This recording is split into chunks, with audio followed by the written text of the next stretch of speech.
Amados hermanos, les saludo en el amor del Señor. Y también, como cada domingo, tenemos la oportunidad de saludar a todos quienes nos ven a través de nuestra señal en la internet y en nuestro canal de YouTube. Así es que también vaya un amoroso saludo a todos los que están a esta hora también sintonizando este servicio. El día de hoy vamos a continuar con lo que ha sido la carta de Primera Tesalonicenses durante todo este periodo, en la cual el apóstol Pablo nos ha estado enseñando, inspirado por el Espíritu Santo, todo aquello que fue relevante para la iglesia de Tesalónica, pero sigue siendo relevante para nosotros el día de hoy y lo será hasta que el Señor venga por nosotros. Entonces, la importancia de estudiar la Escritura nos da la claridad del pensamiento de Dios y a la vez podemos nosotros darnos cuenta de que la Escritura no es transitoria, sino que la Escritura traspasa la palabra de Dios, traspasa las épocas. Por eso dice que el cielo y la tierra pasarán, pero mis palabras no pasarán. Hoy, de forma increíble quizás para el mundo, pero no para nosotros, seguimos aprendiendo de una historia que es tan viva como lo fue al momento de ser escrita. Así es que los invito a 1 Tesalonicenses capítulo 2, versículos 17 al 20. 1 Tesalonicenses capítulo 2, versículo 17 al 20.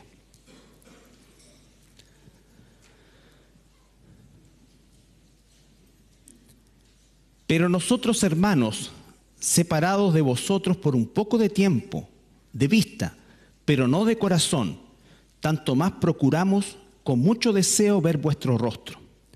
Por lo cual quisimos ir a vosotros, yo Pablo, ciertamente una y otra vez, pero Satanás nos estorbó. ¿Por qué? ¿Cuál es nuestra esperanza, o gozo, o corona de que me gloríe? ¿No lo sois vosotros delante de nuestro Señor Jesucristo en su venida? Vosotros sois nuestra gloria y gozo. Padre, te damos gracias en esta mañana al abrir tu palabra, al recibir esta porción. Pedirte, Señor, que por medio de tu Espíritu Santo tú nos la interpretes conforme a tu voluntad y que cada uno de nosotros por medio de ella también la incorpore en su vida y en su proceso de santificación. Te agradecemos, Señor, la libertad que tenemos de hacerlo y te damos las gracias en el nombre de nuestro Señor Jesucristo. Amén. Bueno, si ustedes se recuerdan, el apóstol Pablo la semana pasada nos hablaba acerca de cómo es que los tesalonicenses recibieron la palabra de Dios. Si nos retrotraemos al versículo 13, cuando dice, porque también nosotros sin cesar damos gracias a Dios de que cuando recibisteis la palabra de Dios que oísteis de nosotros, la recibisteis no como palabra de hombre, sino según es en verdad la palabra de Dios, la cual actúa en vosotros los creyentes. Entonces tenemos aquí al apóstol, ¿no es cierto?, agradeciendo a Dios por la receptividad que los hermanos en Tesalónica tuvieron de la palabra y la consideraron como lo que realmente es, la palabra de Dios. Y eso es algo que nos enseñó y nos enseña a nosotros a tener el mismo sentir en relación a que cuando la palabra nos habla, cuando la palabra de Dios de forma autoritativa nos demanda, ¿no es cierto?, nos transforma, nosotros no podemos tomarla como la palabra, en este caso, del apóstol, sino que es palabra de Dios a través del apóstol, inspirado por el Espíritu Santo, y el día de hoy nosotros al leer la palabra de Dios, ¿no es cierto?, la tomamos también como lo que es la palabra de Dios. Y hacemos un énfasis en eso, aunque suene repetitivo, porque la Biblia no es un libro de sugerencias. La Biblia es un libro donde está expresada la voluntad de Dios para su pueblo. Para su pueblo.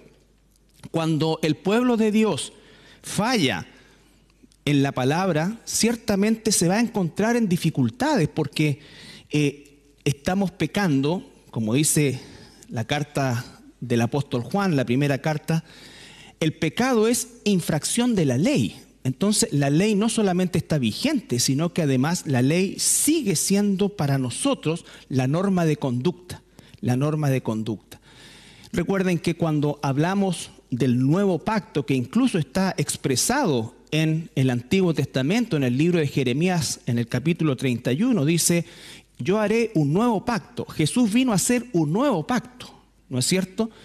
¿Y en qué consistía ese nuevo pacto? Consiste en que ya la ley no va a estar escrita en piedra, como fue lo que se le entregó en el Sinaí a Moisés, sino que iba a estar y va a estar escrita ahora en el corazón de nosotros como creyentes, es decir, va a estar dentro de nosotros. No cambió la ley, lo que cambió es el lugar donde está escrita la ley. La ley está escrita en nuestros corazones, dice. Vale decir que cuando nosotros como verdaderos hijos de Dios enfrentamos la palabra de Dios, nuestro corazón, nuestro ser interior, ¿no es cierto?, nuestro ser espiritual que ha nacido de nuevo, ese ser espiritual es llevado a amar la palabra de Dios y a luchar por obedecer esa palabra, no como algo suntuorio, sino como verdaderamente, y vuelvo a insistir, como lo que es la palabra de Dios.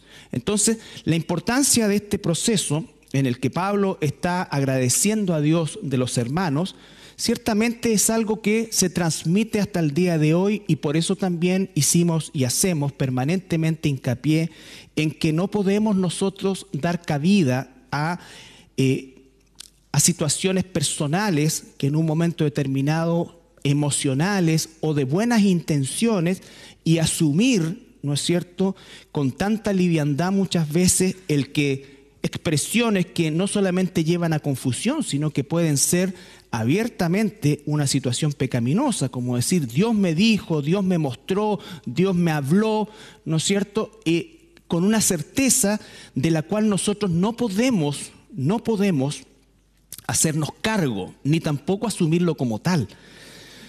Eso, hermanos, es fundamental para entender todo lo que significa lo que está diciendo el apóstol Pablo acá. Él habló inspirado por el Espíritu Santo.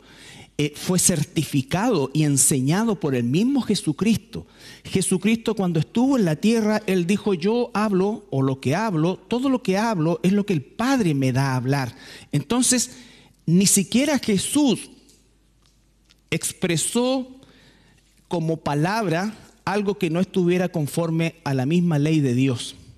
A la misma ley de Dios. Entonces, cuando nosotros hoy día decimos: bueno, Dios me habló, claro que me habla Dios por medio de su palabra.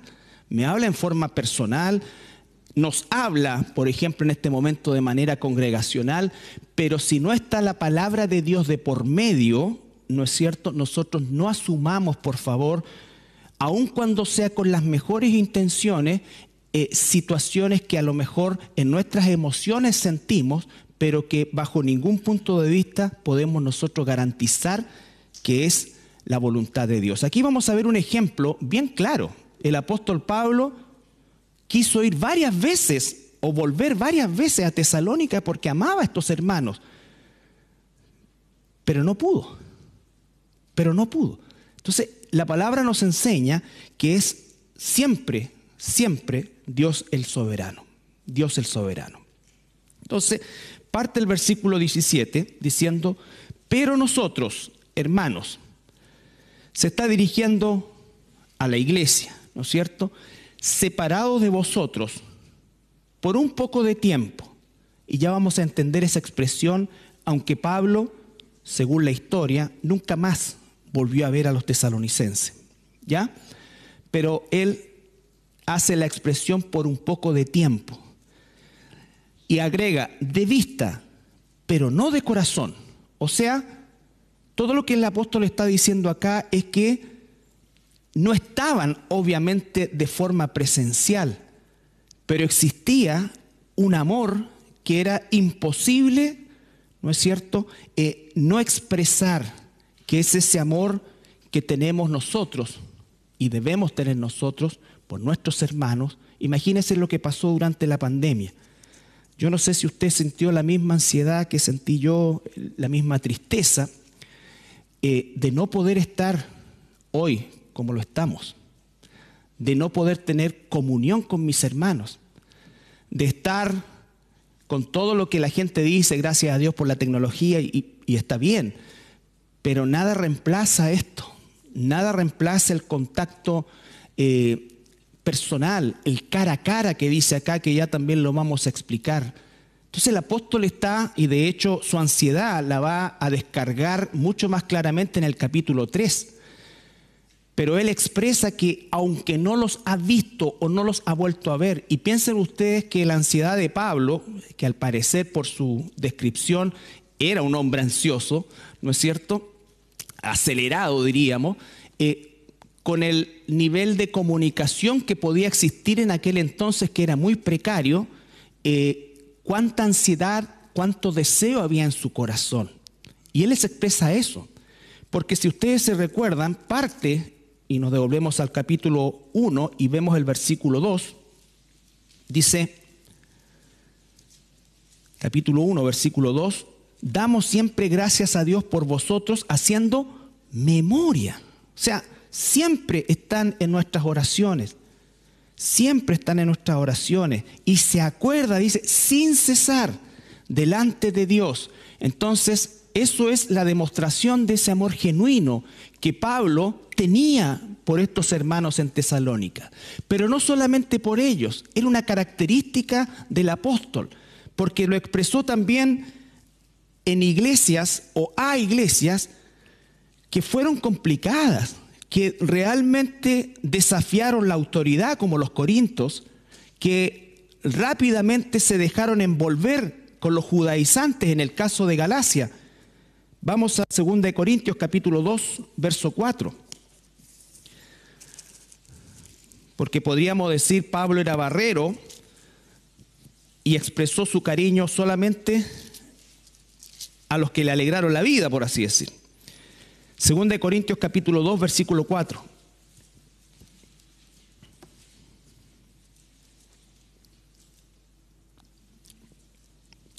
Porque por la mucha tribulación y angustia del corazón os escribí con muchas lágrimas, no para que fueseis contristados, sino para que supieses cuán grande es el amor que os tengo.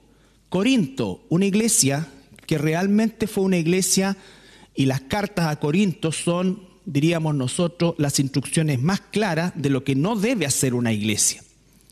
¿Ya? Yo no sé cómo a veces se toman aisladamente los capítulos de Corinto como lo que la iglesia debiera hacer, cuando es todo lo contrario. La carta a los Corintios, y en especial la primera carta a los Corintios, es una carta donde se nos pasa un poco como lo que pasa con la iglesia de Gálatas, a los Gálatas, ¿no es cierto? Es justamente de lo que tenemos que cuidarnos, de lo que no debiéramos hacer, de cómo no debiéramos proceder. Y aún así, y recuerde que la iglesia de Corinto fue una iglesia que de alguna manera despreció el apostolado de Pablo. Entonces, estamos hablando de personas, hermanos, que le causaron mucho dolor al apóstol, pero eso no comprometía su amor. No comprometía su amor. Y eso es algo que nos tiene que enseñar mucho, hermanos, en nuestro diario vivir y en la forma en cómo nos relacionamos unos con otros como hermanos. La iglesia es un lugar donde como ovejas vamos a tener momentos muy, muy agradables y gozosos, y también momentos difíciles. La permanencia no consiste en que las cosas vayan siempre como yo quiero. La permanencia consiste en el amor ágape que debe fluir de un verdadero hijo e hija de Dios. Eso es lo que mantiene unida a la iglesia. La iglesia no es un club donde estamos por aveniencias. Es un lugar, y estoy hablando de la relación entre los verdaderos hermanos, ¿no es cierto?, que nos equivocamos. Piense usted, 30 años como pastor, por supuesto que he cometido errores de forma personal con algunos hermanos y a veces de forma congregacional en algunas decisiones. Pero es un lapso de tiempo lo suficientemente amplio para tener esa inmensa posibilidad que por el solo hecho de ser seres humanos, la tenemos. Pero ¿qué es lo que nos hace permanecer? El amor, el perdonarnos, el amarnos unos a otros. Pablo no conocía a todos los hermanos de Tesalónica. De hecho, ya había pasado un tiempo en que él estaba, recuerde que escribió justamente desde Corinto esta carta, y seguramente se habían agregado otros que él no conocía, pero él los incluye. Él no habla solamente de los que conoció, sino que habla de la iglesia. Y es un amor transversal. Ahora que está tan de moda esa palabra, transversal. Las nuevas palabras, transversal, mesa, trabajando. Entonces, el apóstol, pues porque todos hacen mesa, vamos a hacer una mesa para... Yo creo que no hay suficientes mesas para... Entonces, el apóstol dice, con lágrimas. Esas lágrimas no eran de alegría. Si usted conoce bien la carta a los Corintios, sabe que esas lágrimas no son de alegría. Esas lágrimas son de tristeza, son de dolor. Porque Pablo, al igual que todos nosotros, a pesar de ser un apóstol, con todo lo que eso significa, era una persona también, un ser humano. Él mismo dice, ¿no es cierto?, que su condición humana le jugaba malas pasadas no pocas veces. Pero él continuó. ¿Por qué? Porque hay convicción. Porque el amor que él tenía por los corintios, el amor que él tenía por los gálatas, que tenía por los tesalonicenses, es el amor de Dios. No el amor del mundo. No el amor del mundo, hermanos. Y eso es lo que nos cuesta a nosotros. Porque para llegar a amar a alguien, a la iglesia, con el amor de Dios, tiene que pasar tiempo y tienen que haber situaciones como estas para que tú y yo nos demos cuenta que realmente Dios está obrando en nosotros. Está obrando en nosotros. Pablo habla le escribe a los Gálatas, capítulo 4, Gálatas, capítulo 4. Y ya sabemos que los Gálatas también fueron una iglesia muy problemática. Gálatas capítulo 4, versículo 16 al 20. Ahora estas iglesias fueron contestatarias con el apóstol. No recibieron humildemente la corrección. Por eso el apóstol les dice a los Gálatas, ¿me he hecho pues vuestro enemigo por deciros la verdad? O sea, por decirles la verdad, ¿me he hecho vuestro enemigo? Tienen celo por vosotros, pero no para bien, sino que quieren apartaros de nosotros para que vosotros tengáis celo por ellos. Está refiriéndose, recuerden ustedes que estudiamos la carta a los Gálatas tiempo atrás, y lo que está sucediendo acá es que había una cantidad de judaizantes dentro de la iglesia que quería hacer que los Gálatas volvieran a las actividades ritualísticas del judaísmo con la finalidad de generar en ellos una supuesta complementación de la salvación. Es decir, sí, somos salvos, pero no está completo. Te tienes que circuncidar, tienes que hacer esto otro. ¿No es cierto? Y eso había generado ¿qué cosa? Que los hermanos en Galacia, de alguna manera, presentaron también oposición a Pablo. Comenzaron también a creerle a los otros. Y el propósito de estos era separarlos de Pablo de manera tal que fueran, porque ¿qué pasa cuando a una persona la llenas de reglas? Finalmente la terminas esclavizando, que era el propósito de esto, ¿no es cierto? Entonces, personas esclavizadas el día de hoy. Si te vas de aquí, te va a llegar una maldición. Si tú dejas de hacer esto, y con esas palabras se produce un efecto realmente terrible en los hermanos. Muchos permanecen por miedo en un lugar, hace rato que de corazón ya no están ahí, pero hay miedo porque están amenazados por un supuesto poder del supuesto líder o quien sea, ¿no es cierto?, en relación a eso. Entonces, en eso consiste esto. Si tú no estás verdaderamente, entre comillas, esclavizado realmente como siervo de Dios por medio de su palabra, entonces uno tiene que examinar eso, porque la respuesta nuestra a la palabra de Dios es que amamos a Dios, amamos su palabra. Jesús dijo: el que me ama obedecerá mis mandamientos. La obediencia es un acto de amor. Es un acto de amor. El amor entre nosotros debe ser ese amor ágape, ese amor, y en algunos se dará también el amor fraternal. Pero no estamos aquí por el amor fraternal en primer lugar, estamos aquí por el amor ágape. Tú me importas, yo tengo que importarte.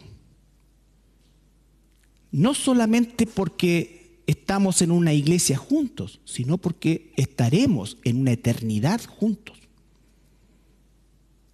Y aunque no tengamos un conocimiento pleno de los hermanos, eso no compromete nuestro amor, lo hemos dicho varias veces. No debe comprometer nuestro amor. Esas son las cosas que uno incentiva en las pequeñas, grandes cosas. Falleció la mamá del hermano Juan X. ¿Cuál? El hermano, porque ya le dice, uno morenito que se siente en la esquina de allá. ¿Sí? Sí, ya, yo no tengo idea quién era la mamá, ninguna cosa, pero vengo igual, le escribo igual a mi hermano. Él está sufriendo. No tengo que decir, yo no tenía idea quiénes son, me da lo mismo. No, o sea, no se trata de que sientas una emoción falsa, pero te haces uno también con el dolor del hermano. Eso es ser parte de la iglesia. Eso es ser parte de la iglesia. Y quizás no necesitas asistir, si tienes la posibilidad de asistir a saludarlo cuando está acá, ¿no es cierto? Bueno, es una oportunidad de hacerlo. Hermano Juan, por eso es que ponemos en el WhatsApp de varones y mujeres, ¿qué cosa? Este tipo de noticias también. Para que tú, ya sea de manera personal o de manera interna o lo que sea, le des una palabra de aliento a un hermano que está sufriendo. O a un hermano que a lo mejor se recibió. O a un hermano que a lo mejor fue padre, fue madre.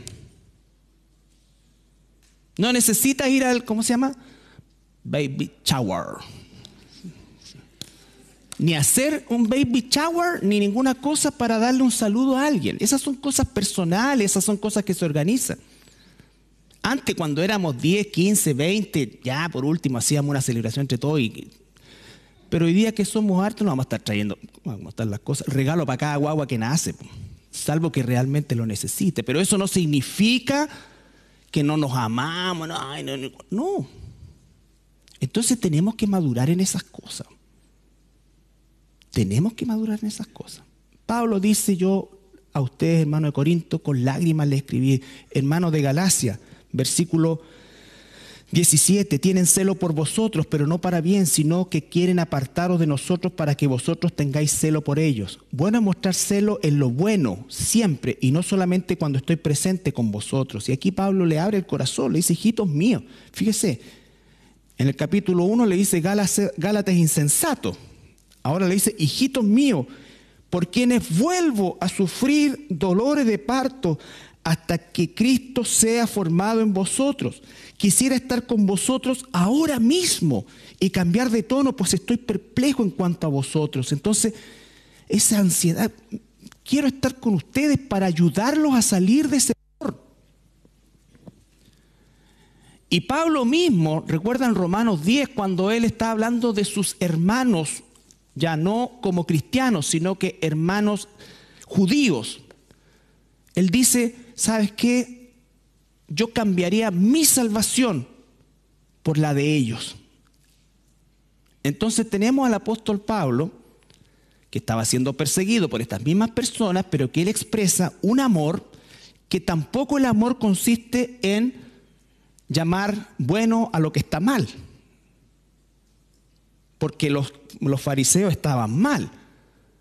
Pero otra cosa es el deseo del corazón de Pablo, el amor por aquellos que incluso tiempo después comenzaron a perseguirlo.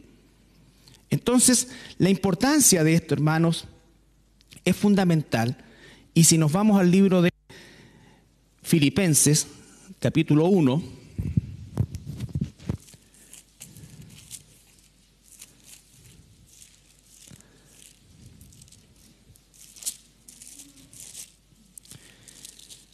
Filipenses 1, 3.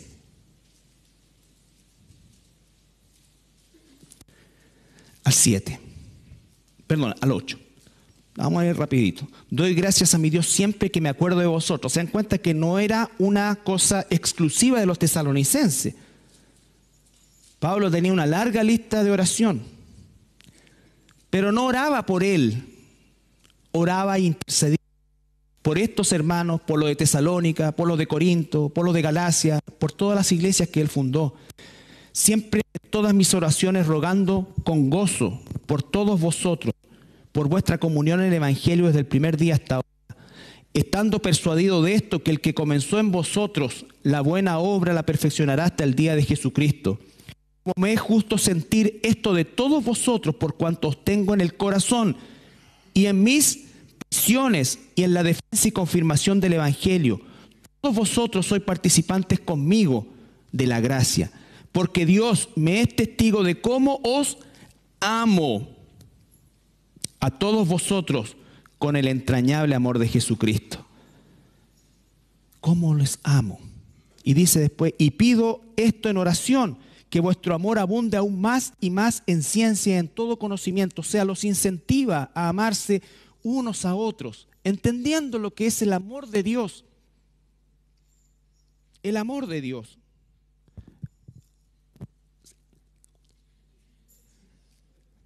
¿Se escucha? ¿Sí? ¿O soy yo que estoy fallando? Veamos Efesios, para entender brevemente en un pequeño pasaje a lo que se está refiriendo. Efesios 4, 1 al 4. ¿Cuántas veces hemos leído este pasaje? Muchas, ¿no es cierto? Pablo está hablando desde una cárcel. Él podría escribir para cualquier otra cosa. A los filipenses les habla desde una cárcel. A los efesios les está escribiendo desde una cárcel, en condiciones absolutamente inhumanas, solamente por predicar el Evangelio de Jesucristo. No estaba ahí por ningún otro crimen. Se consideraba un crimen eso.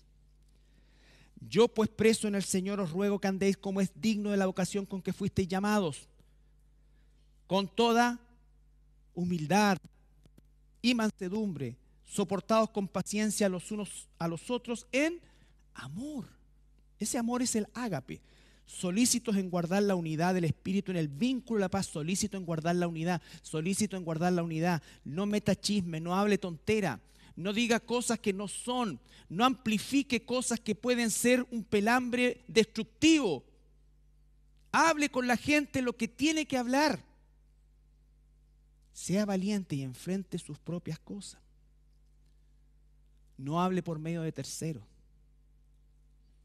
Soportándonos con paciencia los unos a los otros, solícito en guardar la unidad. ¿Cuántas veces afectamos la unidad por cosas que no estamos dispuestos a decir y que muchas veces cuchuchamos? ¿Se entiende el término cuchuchar, no? Sí. Y ¿cuántas veces también la unidad se ve? ¿Por qué? Porque eso provoca división.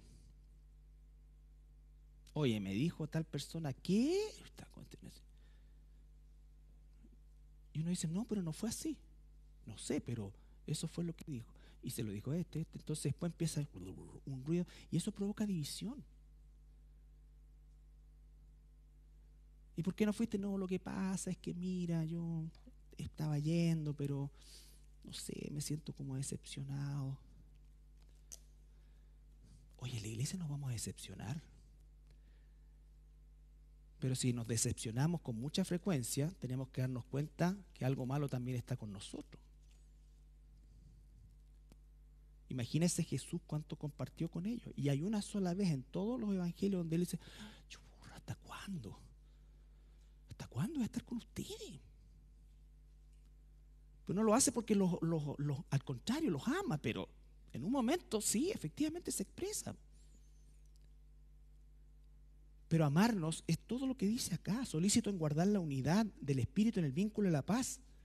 Un cuerpo y un espíritu como fuisteis también llamados en una misma esperanza de vuestra vocación y continúa un Señor, una fe, un bautismo. Entonces tenemos que aprender eso, hermanos. Eso es lo que hace fuerte y madura a una iglesia. La forma en cómo nosotros nos relacionamos, la forma en cómo nos amamos. Cuando Jesús dijo, cuando vean el amor que se tiene entre ustedes, ahí se estaba refiriendo a este tipo de amor. Entonces va a ser una señal potente de que verdaderamente Dios está con nosotros. A ese nivel. ¿Por qué? Porque en el mundo, cuando hay cualquier desaveniencia, se termina el contrato, no voy más, no eres más mi amigo, y hoy en día, por desgracia, también ya nos separamos. Están todas las opciones. Están todas las opciones. Entonces, el tema es algo tan fuerte, y por eso es que este pasaje dice solícitos. Esa palabra es una palabra súper potente. Habla de un esfuerzo extremo, extenuante, por guardar la unidad. Por guardar la unidad. Entonces volvamos a Tesalónica.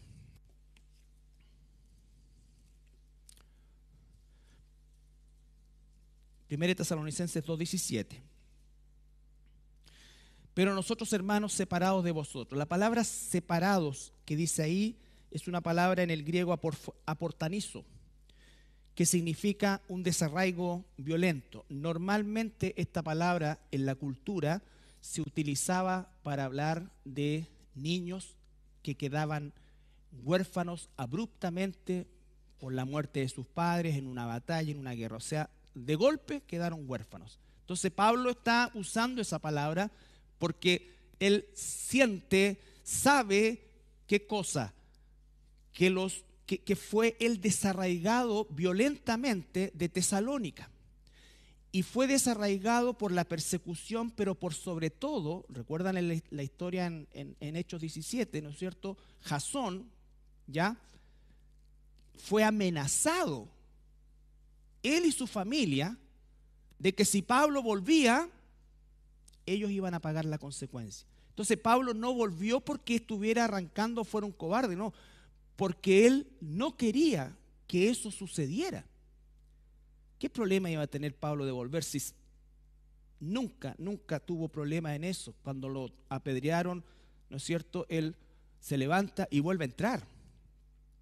Nada lo detenía, pero aquí había un compromiso de terceras personas. Y esa es una de las grandes razones por las cuales él no regresó. Y cuando estamos viendo, ¿no es cierto?, acá que este desarraigo fue tan violento, también ocurrió que de alguna manera estos persecutores comenzaron a decirle a la gente, en alguna medida, que Pablo los había abandonado.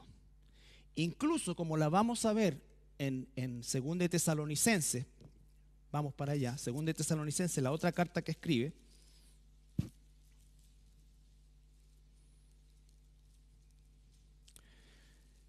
Pablo les había enseñado en la primera carta acerca del rapto. Ahora, otro de los rumores que dice es que el rapto ya había ocurrido.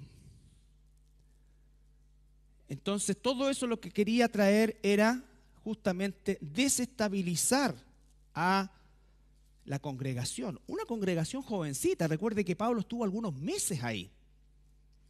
Y entonces dice, pero con respecto a la venida de nuestro Señor Jesucristo y nuestra reunión con Él, os rogamos, hermanos, versículo 1, 2:1, que no os dejéis mover fácilmente de vuestro modo de pensar, ni os conturbéis ni por espíritu, ni por palabra, ni por carta, como si fuera nuestra, en el sentido de que el día del Señor está cerca. Nadie os engañe en ninguna manera, porque no vendrá sin que antes venga la apostasía y se manifieste el hombre de pecado, el hijo de perdición. Quiero decirles que es muy probable que esa época es la que estamos viviendo ahora, la época de la apostasía, y pronto se manifestará el hijo de pecado, el anticristo. ¿Ya? Entonces, Pablo tiene que aclarar todo eso. Tiene que aclarar todo eso para darle paz y tranquilidad a los hermanos. Dice, volvemos un par de capítulos para atrás.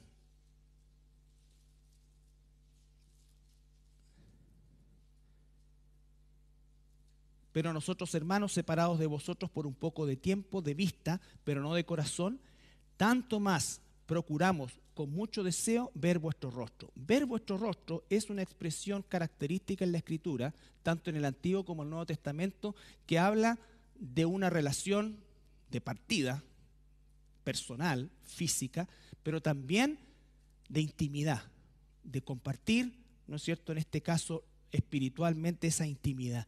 Entonces el apóstol Pablo no solamente quería ir a Tesalónica, sino que lo que quería era estar con sus hermanos, compartir la palabra de Dios, orar juntos, cantar juntos, celebrar Santa Cena juntos, tener comunión como hermanos. Ese es el anhelo de Pablo aquí. La expresión en el Antiguo Testamento habla cuando Moisés, recuerdan, le pide a Dios verlo cara a cara. Bueno, Dios le dice no, porque si ves mi rostro te vas a morir. ¿Ya? Pero en el Nuevo Testamento también tiene esa misma aplicación, solo para ver un ejemplo. Ahí mismo en 1 Tesalonicenses, para no movernos, en el capítulo 3, versículo 10.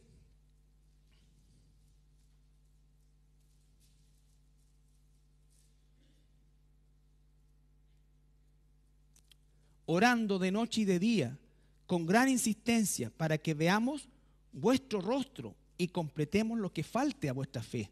Bueno, está en una interrogación que está haciendo el apóstol Pablo, pero lo que está diciendo es que su oración es por volver a tener comunión con los hermanos. Comunión con los hermanos. Ese es el amor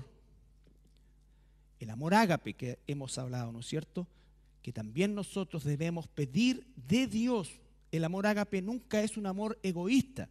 Cuando nosotros hablamos del amor en la Biblia, normalmente nos vamos al tiro a 1 Corintios 13, ¿no es cierto? Y eso sale en los matrimonios, el amor.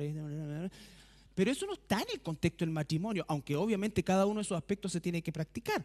Eso está en contexto de hermanos que estaban agarrados entre ellos. El contexto de 1 Corintios 13, ¿no es cierto?, está entre hermanos que estaban en conflicto unos con otros, que no se esperaban en la Santa Cena, que se comían las cosas ellos antes de él, que no le convidaban a nadie, que eran egoístas, que eran orgullosos, que unos se decían a otros, yo soy más espiritual porque hago esto otro. En ese contexto está, y todo eso es la descripción más grande del amor ágape. Entonces, tenemos que entender cuán potente es esto. Porque hasta que el Señor venga por nosotros, tenemos que practicar ese amor unos por otros. Y el amor ágape siempre es el que da el primer paso. Alguien que quiere verdaderamente pedirle a Dios y crecer en ese amor, nunca va a esperar que recibir. Él siempre va a querer dar ese primer paso. Dar ese primer paso. Volvemos a Tesalonicenses, versículo 18. Aquí va a venir lo que Pablo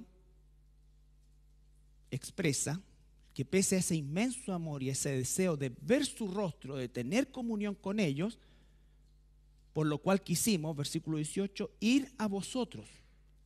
Yo, Pablo, ciertamente, una y otra vez, pero Satanás nos estorbó.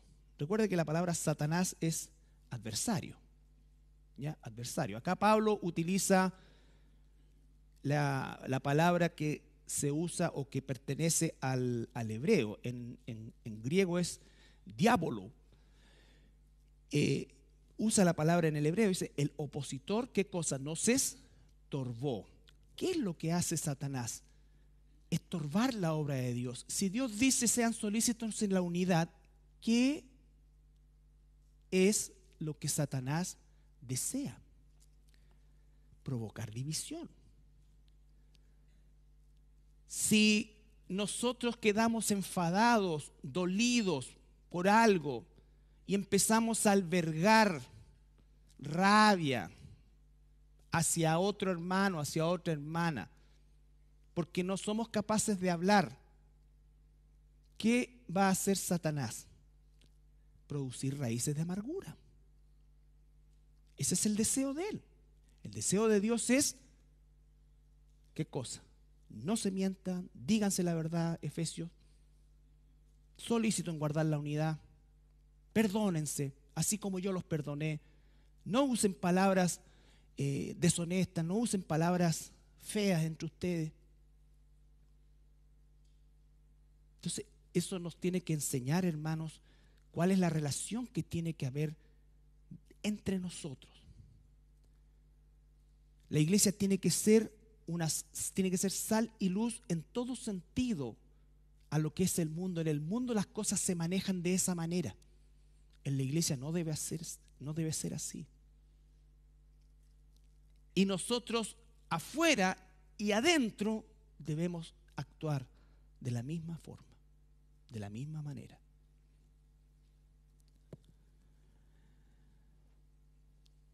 Satanás estorbando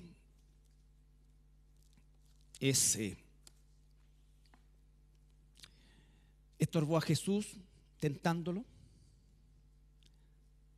Lucas 22:53 nos va a decir algo muy, muy importante en esta área.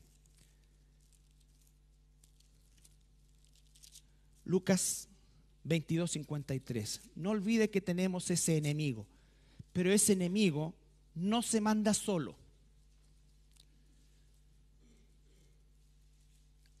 Aunque usted no lo crea o le suene raro, Satanás también es un esclavo de Dios.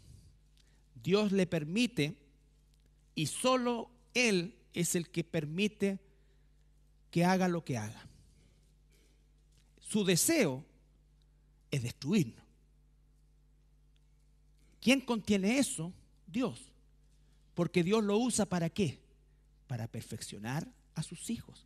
Porque somos perfeccionados en la adversidad, no en la bonanza, en la adversidad. Lucas 22:53. Están arrestando a Jesús. Habiendo estado con vosotros cada día en el templo, no extendisteis las manos contra mí, mas esta es vuestra hora y la potestad de las tinieblas. O sea, Jesús sabía que ese era el tiempo que Satanás tenía autorizado por Dios para oprimirlo, para crucificarlo, para que sus discípulos escucharan. Recuerda que les dijo, Satanás los pidió para zarandearlos. Y vaya que los zarandeó. Dios permitió todo eso.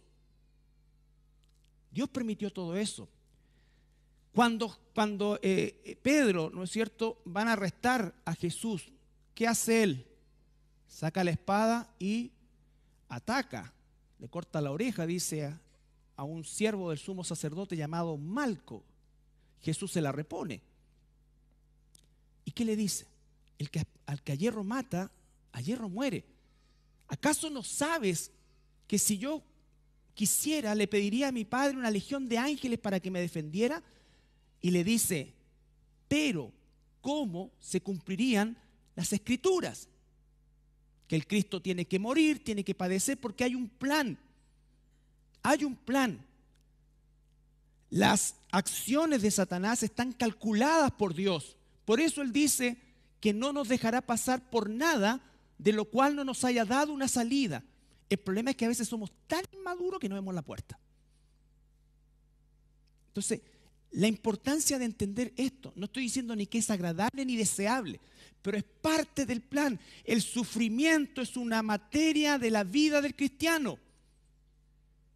Aquel que piensa y se ha engañado con esta doctrina basura de que tú puedes hacerlo todo, que Dios no te quiere enfermo, Dios te quiere millonario, Dios te quiere todo, eso es mentira, eso es del diablo. Satanás no quiere nuestro bien, quiere nuestra destrucción. Y si ya no pudo llevarnos al infierno por la gracia de Dios, hará todo lo posible para afectar la unidad de la iglesia, para afectar tu estado de ánimo, para afectar tu compromiso, para cualquier tipo de cosa. Y siempre vamos a tener una justificación, porque Él también la va a inventar. Pero entonces, ¿recibimos la palabra de Dios como si fuera de Dios o no? Si Él dice para allá, tengo tantos obstáculos, pero es para allá. No es para acá. Entonces, nos está enseñando aquí el apóstol, ¿no es cierto?, que Satanás le estorbó, dice. Le estorbó. ¿Recuerdan José? Anótelo para que lo lea después. 50-20, capítulo 50, versículo 20. Pero antes, capítulo 45, versos 5 al 8. ¿Recuerdan José cuando se revela a sus hermanos? Si no tiene idea de lo que estoy hablando, llega a leer Josué. O sea, esta historia. Lea todo el Génesis para que sepa de dónde viene José. Lo vendieron los hermanos, ¿no es cierto? Y José dice, ustedes pensaron, quisieron hacerme mal, pero Dios usó todo esto para bien. Porque de esta manera se iba a preservar en ese entonces la familia de Jacob, llamado Israel en ese entonces, ¿no es cierto? Y a partir de eso, durante 400 años de esclavitud se generaría un pueblo de más de 2 millones de personas que sería llevado al desierto, donde recibiría las tablas de la ley y después entrarían a la tierra prometida. Pero ¿cómo es que pasó eso? ¿Cómo es que llegaron a Egipto los israelitas? En ese entonces con una familia de 70 solamente. Por medio de la maldad de los hermanos de José que lo vendieron. Dios lo cuidó, trató con él y después lo llevó a ser el segundo del faraón. Y él dice, esto que ustedes pensaban para mal, para hacerme mal, Dios lo cambió por bien, lo tenía para bien.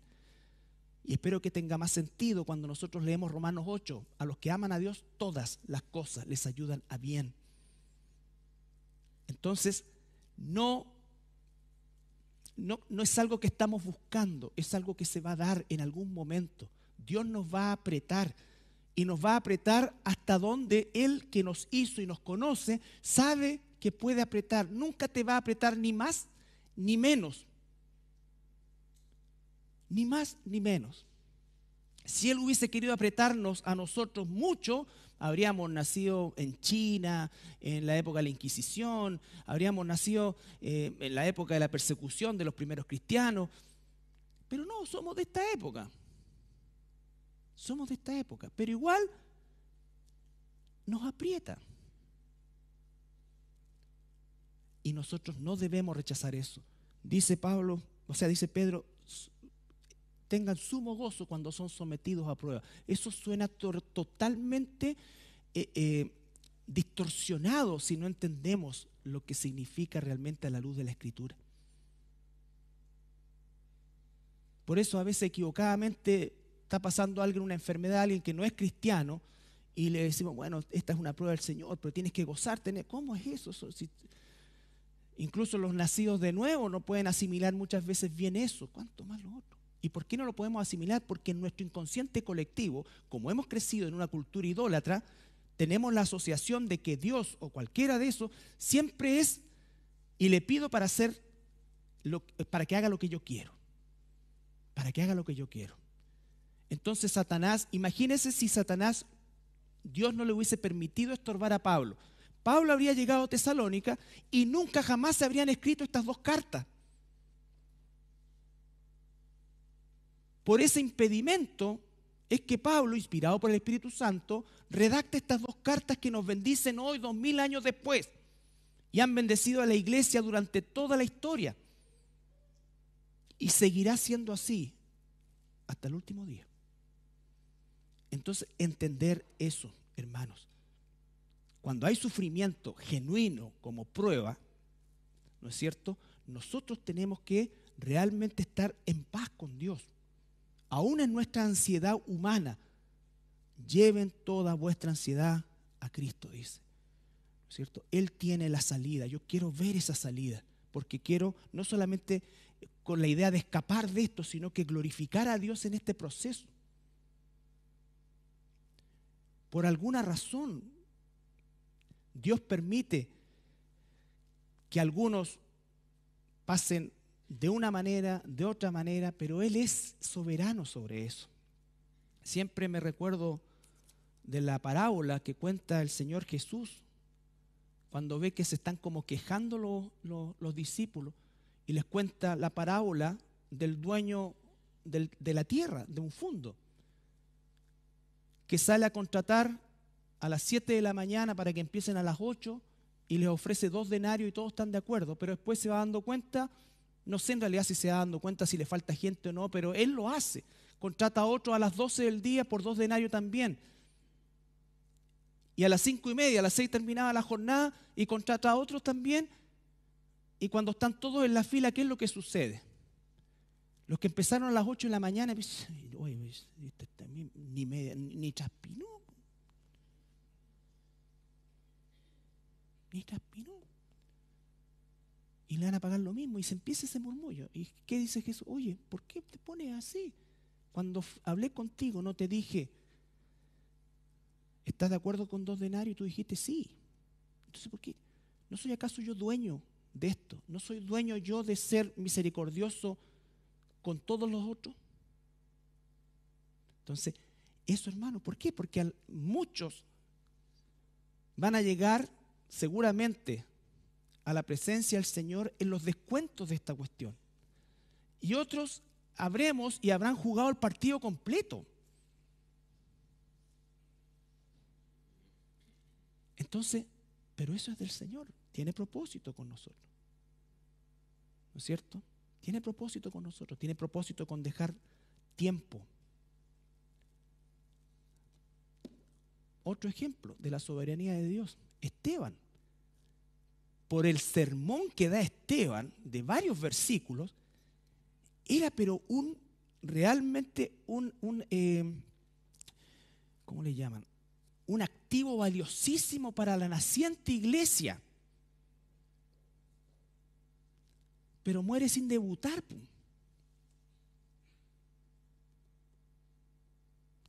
¿Cuáles son los planes de Dios? Pero había un hombre ahí cuidando las ropas de Esteban,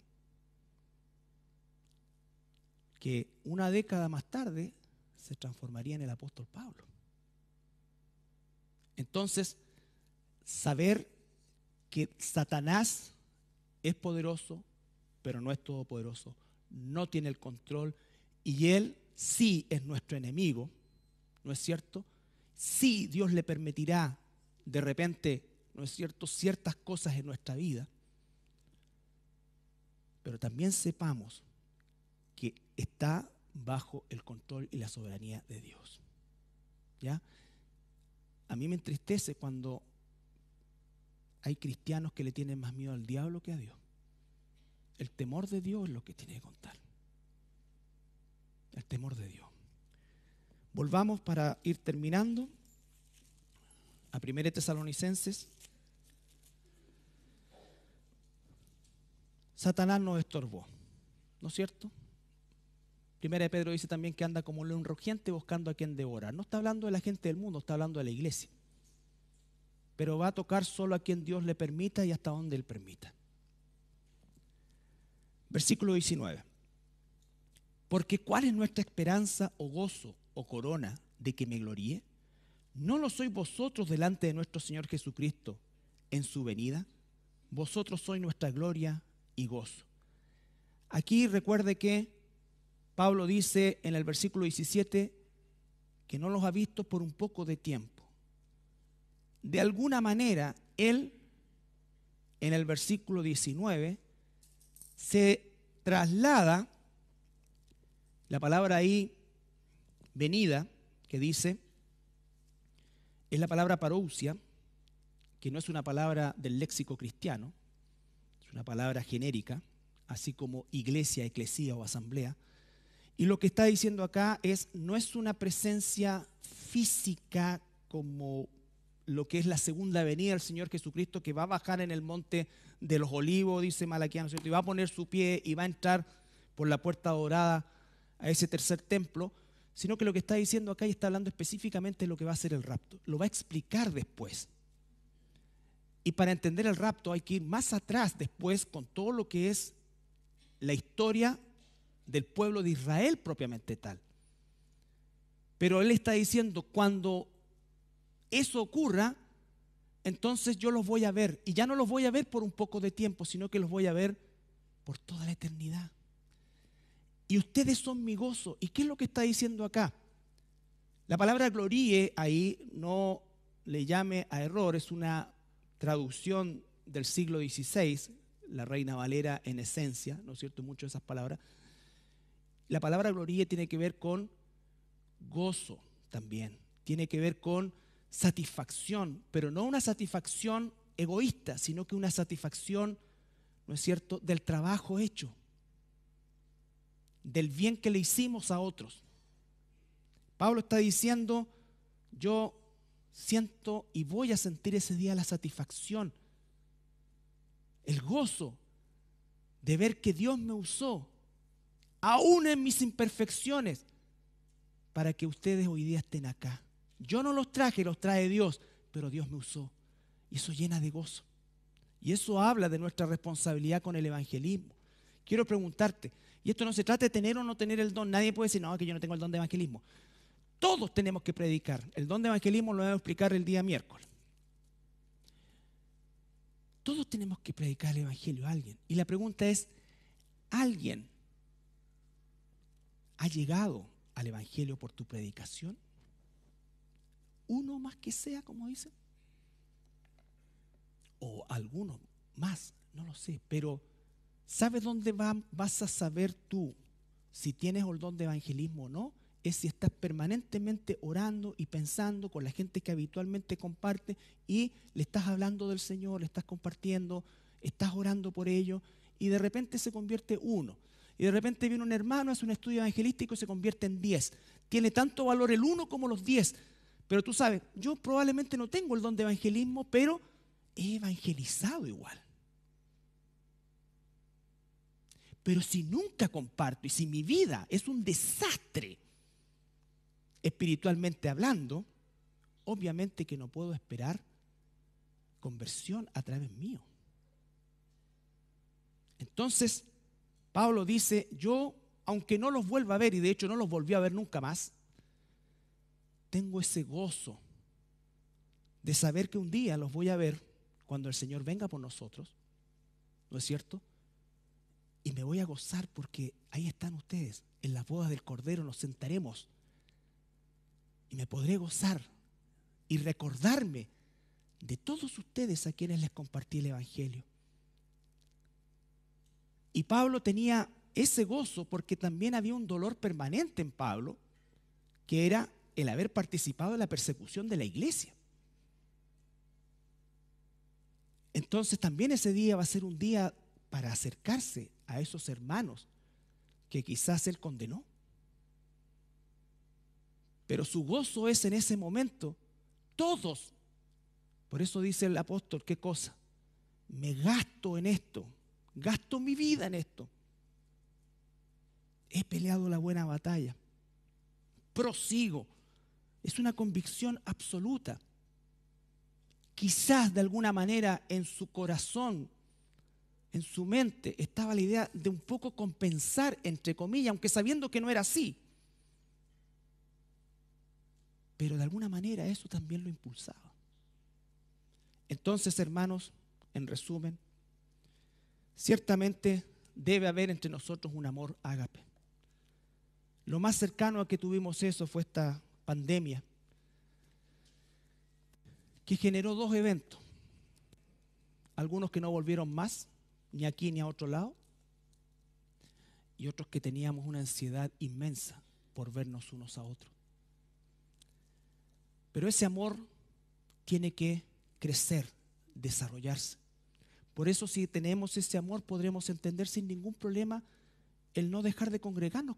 Si eso es un momento precioso, es algo que anhelo. Por eso algunos dicen, pero es que esa cosa, no, que te obligan, pues y usan el versículo, no dejando de congregarse. No, si no quieres venir y no tienes amor, por favor no venga. De verdad, por favor no venga. ¿O tú crees que aquí nosotros por quórum, Señor, mira, llegaron ticket? No, venga uno. Y lo hemos hecho así, venga uno, a un estudio, lo que sea. No siempre estamos rebosantes al venir, pero amamos el venir. Amamos el estar juntos. Por eso les voy a decir de todo corazón y con mis años de experiencia y errores, no confunda gente rebelde que tiene todo para venir y no quiere venir y que dicen, ¿por qué no le pegas una llamadita? ¿Qué es eso? Me lo dicen muchas veces de personas que yo sé que es distinto de alguien que está enfermo, que está postrado, que está a lo mejor imposibilitado,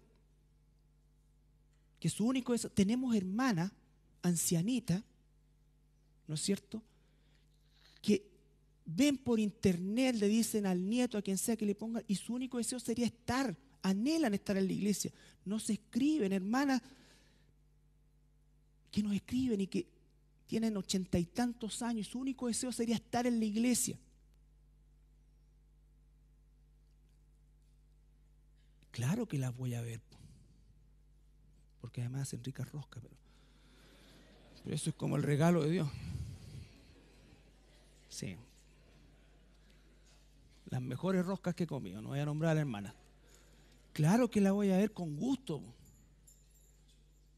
Pero este otro que está rebosante de salud y cuestiones que no quiere, ¿qué voy a hacer allá? No voy a convencer yo, si no lo convence el Espíritu Santo, ¿quién soy yo? Entonces maduremos en eso también. Nos ponemos de pie para orar.